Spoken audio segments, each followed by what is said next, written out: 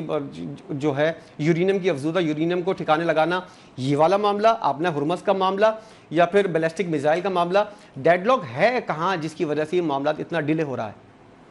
دیکھیں, ایران کی طرف سے جو ایک سفارشات ہم نے دیکھی تھیں وہ یہ تھی کہ پہلے آئیں بیٹھے ہیں آبنہ ہرمز پہ بات کرتے ہیں, لیکن امریکہ اڑا ہوا ہے کہ نہیں, ہم نے یہ ساری چیزیں سائڈ بائی سائڈ لے کے چلی ہیں. جوہری معاملات تو سالوں سے جو ہیں وہ 2018 کا اگر ہم اوباما کا دیکھ لیں جو ایک معاہدہ تھا وہ بھی چل رہا تھا, پھر ٹرمپ صاحب آئے, اس معاہدے کو جو ہے وہ ختم کر دیا, پھر اس کے بعد 2025 میں جو ہے آپ ایران کے اوپر حملہ کر دیتے ہیں اور یہ اپنی طرف سے کلیم کرتے ہیں کہ ہم نے ان کے تمام جوہری پروگرام کو ختم کر دیا, پھر اس کے بعد آپ 2026 میں پھر کہتے ہیں, پھر جوہری پروگرام کو آ جاتے ہیں بہانہ بنا کے. تو جو چیزیں آپ نے ختم کر دی تھی وہ چیزیں واپس کہاں سے آ گئی, ایک سوال. دوسری بات یہ کہ اس وقت ایران کا جو جوہری پروگرام جو ہے نا وہ اس time is a bone of contention and more of a point of ego for Iran. اچھا, کیوں؟ کیونکہ یہ جوہری جو توانائی ہے اسی کے اوپر تو بات چیت چل رہی تھی جب آپ نے سپریم لیڈرشپ کو شہید کرنا شروع کر دیا تھا, اسی کے اوپر تو عمان کے اندر بھی تمام مذاکرات چل رہے تھے, اسی کے اوپر تو آپ جو ہے وہ جنیوا میں بھی جا کے مذاکرات کر رہے تھے. اس ٹائم پہ اسٹریٹ آف ہرمز, کیونکہ ایران کو یہ پتا ہے کہ اسٹریٹ آف ہرمز جو ہے وہ شہرک بن چکی ہے اس وقت دنیا کی اکانومی کی, بالکل. تو ایران اس کو اپنا پوائنٹ آف اسٹرینتھ بنا کے اس ٹائم پہ بھرپور طریقے سے اس اپرچونٹی کو کیش کر رہا ہے. کرنا بھی چاہیے تھا کیونکہ ایران کا اس جنگ میں بہت نقصان ہوا ہے. ایران کا سیکنڈلی جو سب سے بڑا لاس ہے وہ بہت عرصے سے سینکشنز میں رہا ہے, ایران کو وہ اکنامک سٹیبلٹی نہیں مل سکی. تو آج وہ کہتے ہیں نا 100 سونار کی ایک لوہار کی, آج جب بازی ایران کے پاس آئی تو پھر ایران نے بتایا کہ ہم ان آپشنز کو بھی ایکسرسائز کر سکتے ہیں. اسٹریٹ آف ملاقہ کو آن دی ادر سائڈ میں دیکھتی ہوں تو ایک راستہ وہ بھی ہے. اور سیدھا صاحبہ ابھی جو تازہ بیان آیا ہے نا امریکی وزیر جنگ کا, انہوں نے یہ کہا ہے کہ ایران آبنہ ہرمز سے ٹیکس وصول نہیں کر سکتا. ناکہ بندی میں امریکی 15,000 فوجی شامل ہیں اور ایران آبنہ ہرمز پر کنٹرول کسی صورت نہیں کر سکتا. تو معاملات ابھی یہی گھوم رہے ہیں کہ آبنہ ہرمز پر کنٹرول کس کا ہوگا؟ اب نیا ہرمز پہ کوئی باہر سے آ کے کنٹرول کیسے نکال سکتا ہے سر؟ اور کتنی دیر تک کر سکتا ہے, یہ بھی ایک اہم سوال ہے. اگر کنٹرول کر بھی لیا تو کتنی دیر تک؟ بالکل, آپ نے ایک گھر بھی خریدا ہے تو آپ کو پتا ہے کہ کچھ فٹ تو گلی بھی شاملات کے اندر انٹر ہوتی ہے نا, ٹھیک ہے. تو یہ تو ایران کے ساتھ گزرنے والی آبنائے ہرمز ہے کہ جہاں پہ ایران کے پاس لافلی اس کا اختیار بھی ہے. اگر ہم انٹرنیشنل لا کو اٹھا کے دیکھیں, انٹرنیشنل واٹرز کو اٹھا کے دیکھیں, تو جو جگہ ایران کے پاس سے گزری ایران اگر نہیں کر سکتا تو سر پیناما لیک میں جو ہے ہمارے پاس پریسیڈنٹ کیسے سیٹ ہو گیا تھا؟ ہمارے پاس اس چیز کا پریسیڈنٹ آلریڈی موجود ہے کہ اسی طریقے سے پیناما لیک کے اوپر جو ہے وہ ٹول ٹیکس دیا گیا تھا. آپ اس کو لائف ٹائم نہیں کر رہے, لیکن at least for some time, for a year میں بھی آپ ایران کو واپس سٹیبلائز ہونے میں, اکنامک سٹیبلٹی کی میں بات کر رہی ہوں, اتنا مارجن تو دیں. اور سیکنڈلی آپ اپنے امریکی فوجی کب تک وہاں پہ رکھ سکتے ہیں؟ آپ کب تک جو ہے وہ پانیوں میں کھڑا کر سکتے ہیں امریکی فوجیوں کو کہ جب کہ وہاں پہ ٹیریٹوریل جورسڈکشن ہی امریکہ کی نہیں بنتی, تو اس ٹیریٹوریل جورسڈکشن کی وائلیشن تو آلریڈی امریکہ کر رہا ہے. وہ ٹیریٹوریل جورسڈکشن تو ایران کی بنتی ہے. اور کیا امن کے دنوں میں بھی آپ اس ناکہ بندی کو جاری رکھیں گے اگین آپ کا انٹرنیشنل لا کی؟ تو یہ sheer and clear cut violation ہے. سیدھا صاحب ایک اور چیز کلیئر کر دیجیے گا, کہا یہ جا رہا ہے کہ امریکہ کے اندر بھی ایک گروپ ایسا ہے جو امن نہیں چاہتا, مذاکرات نہیں چاہتا, جنگ چاہتا ہے. ایران کے اندر بھی ایسا گروپ ہے. تو آپ سمجھتی ہیں کہ دونوں ممالک کے اندر اس طرح کے گروپ ہوں گے تو پھر امن کی بات چیت کسی طرح سے ساری چیزیں بے سود ثابت ہوں گی؟ دیکھیں, ایک گروپ